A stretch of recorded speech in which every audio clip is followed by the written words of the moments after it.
She captivated 50 million viewers in a matter of days and delivered the most unforgettable audition in the history of reality television. But the exact moment the golden confetti stopped falling, Jane Marczewski, known globally as Nightbirde, completely vanished from the live broadcast. What the network cameras utterly failed to capture was a staggering, deeply classified medical reality and a secret race against time that completely defies standard human explanation. We are initiating a comprehensive journalistic analysis of one of the most profound broadcast television events of the modern digital era, exploring a story that the mainstream entertainment industry simply could not contain. When Jane stepped onto the highly sanitized, heavily produced stage of America's Got Talent, the corporate entertainment apparatus was completely unprepared for the profound collision of raw human mortality and primetime television. The television network's standard operational procedure is to package emotional hardships into easily digestible, highly sanitized segments designed to maximize algorithmic engagement and secure lucrative advertising revenue. However, our deep dive investigation into the medical reality behind her legendary performance reveals a staggering discrepancy between the glossy television broadcast and her actual physiological state. When she delivered that flawless, perfect-pitch vocal performance, generating a viral explosion that eclipsed 50 million views in a matter of days, she was actively fighting an incredibly aggressive, systemic biological war. Behind the bright studio lights and the falling golden confetti, she was navigating the devastating reality of a terminal cancer diagnosis that had severely compromised her lungs, her spine, and her liver. According to established oncology metrics, medical professionals had formally presented her with a harrowing 2% statistical probability of long-term survival. From a strictly journalistic and medical perspective, the sheer physical stamina, diaphragmatic control, and psychological fortitude required to execute a world-class musical performance, while enduring that level of systemic organ failure, is nothing short of a documented medical anomaly.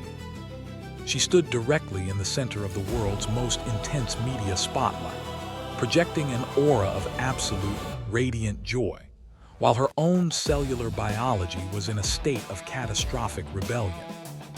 By willingly walking onto that stage, she fundamentally subverted the reality television machine, transforming a highly commercialized talent competition into a deeply profound, real-time masterclass on the human will to survive, proving that the most compelling television is often rooted in unfiltered, devastating reality. Continuing our in-depth reporting, we must examine the immediate, highly publicized aftermath of her viral explosion, which abruptly transitioned from a triumphant underdog narrative into a brutal confrontation with her medical reality. In the high-stakes ecosystem of network television, achieving a golden buzzer guarantees a coveted position in the live broadcast rounds, an opportunity that traditionally serves as the ultimate launching pad for a multi-million-dollar entertainment career. However, just weeks after her initial audition permanently altered the pop culture landscape, our news desk closely monitored the shocking announcement that she was officially withdrawing from the competition. From a media analysis standpoint, this sudden departure triggered a massive wave of global confusion and profound heartbreak, exposing the stark, unforgiving contrast between a manufactured Hollywood fairy tale and the deeply aggressive trajectory of metastatic disease. The devastating truth, carefully managed by her personal representatives, was that her physical health had rapidly and aggressively deteriorated. She was immediately forced into a brutal, highly intensive regimen of advanced medical treatments that completely stripped her of the baseline physical stamina required to endure the grueling, high-pressure rehearsal schedules of a live television broadcast. Stepping away from the absolute pinnacle of her professional aspirations, the exact dream she had dedicated her entire adult life to achieving, represented a crushing, unimaginable psychological blow. Yet, her departure highlighted a profound act of personal sovereignty. She adamantly refused to allow the corporate television network to exploit her physical decline for weekly ratings. By strategically removing herself from the intense public scrutiny of the competition, she reclaimed absolute ownership of her physical body and her personal narrative.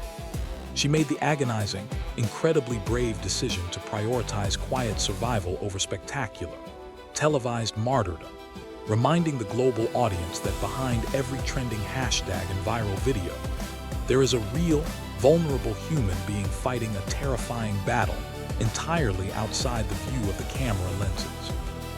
Our investigative unit now turns its attention to the profound digital footprint she left behind, fundamentally challenging how the mainstream media constructs narratives around terminal illness. Historically, the entertainment press and broadcast networks force a highly sanitized, brave warrior trope onto individuals battling severe health crises. This represents a deeply pervasive form of toxic positivity, demanding that patients constantly smile through their agony to ensure the viewing public remains comfortable and inspired. Jane Marczewski completely and utterly dismantled this manufactured psychological framework through her deeply personal, widely circulated online journals. While the television audience was presented with a glowing, unwavering symbol of divine optimism, her private digital blog documented a remarkably different, fiercely unfiltered reality. From a journalistic and sociological perspective, her writings serve as a monumental testament to raw human vulnerability. She documented the terrifying, isolating realities of her daily existence with sharp, uncompromising honesty. She wrote extensively about profound grief, paralyzing fear, and the intense, agonizing unfairness of her premature mortality. She explicitly refused to sugarcoat her immense psychological trauma for the sake of providing an uplifting, easily consumable narrative for the masses. This stark, visceral contrast between her bright public persona and her private, agonizing suffering revealed a woman of immense, complex intellectual depth. By openly sharing her moments of profound darkness and existential anger, she actively normalized the deeply messy, entirely imperfect reality of facing a terminal diagnosis. She provided a massive, much-needed counter-narrative to the glossy, heavily edited television packages, successfully transforming her digital platform into a highly authentic sanctuary for thousands of other individuals who felt marginalized and silenced by the societal demand to suffer quietly and beautifully. Her unfiltered journalism of the soul remains one of her most potent, enduring legacies. As our broadcast delves deeper into the complex psychological landscape of sudden, unprecedented fame, we must address the crushing, completely unspoken burden that accompanied her instantaneous elevation to a global symbol of inspiration. The phenomenon of overnight viral celebrity is inherently destabilizing under optimal conditions, but when that visibility is intrinsically linked to a terminal diagnosis, the psychological pressure becomes practically incalculable. The exact moment her audition aired to the world, she was no longer permitted to simply be an independent singer-songwriter. She was abruptly transformed into a monolithic symbol of hope for a deeply fractured, grieving global population. Millions of strangers, many of whom were fighting their own terrifying medical battles or enduring profound personal tragedies, flooded her digital platforms, actively projecting their deepest fears and desperate hopes directly onto her frail shoulders. From a psychological reporting standpoint, this represents an incredibly dangerous and intensely heavy burden. The international public effectively demanded that she consistently deliver perfect, uplifting wisdom and unwavering spiritual reassurance on command. The immense weight of being forced to operate as the flawless, eternally positive patient for an entire world, while privately enduring the terrifying, highly painful end of your own life, is an unimaginable emotional tightrope to walk. She was forced to navigate the relentless, aggressive demands of viral fame, global media requests, and intense parasocial relationships, all while fiercely fighting for every single breath she took. This segment of our investigation highlights the deeply parasitic nature of internet celebrity culture, The public voraciously consumed her light and her optimism, completely oblivious to the massive internal toll it required her to generate. Yet, despite this overwhelming external pressure and her rapidly declining physical infrastructure, she managed to channel that immense psychological weight into a final, astonishing surge of creative energy that would permanently secure her artistic legacy. Shifting our focus to the highly guarded, behind-the-scenes reality of her final months, our reporting uncovers an extraordinary, completely classified artistic endeavor that completely defies standard medical expectations. In the final, incredibly grueling stages of her life, completely removed from the invasive medical updates and the demanding public eye, Jane initiated a highly intense series of secret studio recording sessions. From a professional music industry perspective, the physical act of producing high-level, emotionally resonant vocal tracks while actively battling systemic organ failure and severe respiratory distress is an absolute medical impossibility. Yet, driven by an urgent, desperate race against her own impending mortality, she furiously continued to write and record new material. She was absolutely determined to successfully archive her intellectual property and finalize her artistic vision before her physical instrument completely failed her. During this critical period, her immediate family and her most trusted creative collaborators formed an ironclad, fiercely protective ring around these makeshift recording sessions. They actively repelled aggressive inquiries from corporate record labels that sought to immediately commodify and monetize her highly publicized tragedy. Following her devastating passing, her estate demonstrated an unprecedented level of dignity and strategic patience. They carefully and meticulously oversaw the posthumous release of the anthems she never had the opportunity to perform live. These finalized tracks were not simply commercial releases. They functioned as highly intimate, beautifully engineered final messages directed at a global audience that was still desperately grieving her absence.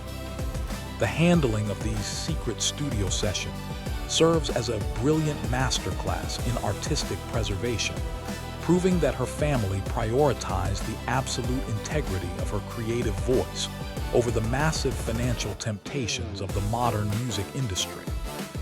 In concluding our special investigative broadcast, we must critically analyze the structural and financial aftermath of her passing, which completely transcended the traditional boundaries of the entertainment industry. The massive, global momentum generated by her brief time in the spotlight did not dissipate with her physical death. Instead, it was rapidly and strategically converted into a formidable, highly organized philanthropic empire. The immediate establishment of the Nightbirde Foundation represents a brilliant masterclass in utilizing fleeting internet fame to engineer permanent, systemic change. Propelled by the fierce dedication of her family and the overwhelming financial mobilization of her loyal international fan base, the foundation successfully raised millions of dollars in highly liquid capital. This massive organizational effort actively stepped into the glaring voids left by the fractured American healthcare system, providing direct, critical financial assistance and funding life-saving treatments for other young women battling aggressive forms of breast cancer. From a sociological reporting perspective, her single, highly emotional television audition effectively built a multi-million-dollar charitable infrastructure that is actively saving human lives in real time. Her legacy completely bypassed the standard, superficial metrics of commercial record sales, streaming algorithms, or Billboard chart positions. She famously articulated to the world that an individual cannot wait until life ceases to be difficult before making the conscious decision to be happy, and she executed that philosophy to her absolute final breath. The ultimate journalistic verdict on Nightbirde is that she did not merely leave behind a viral video clip. She engineered a permanent, self-sustaining lifeline for those drowning in the medical system.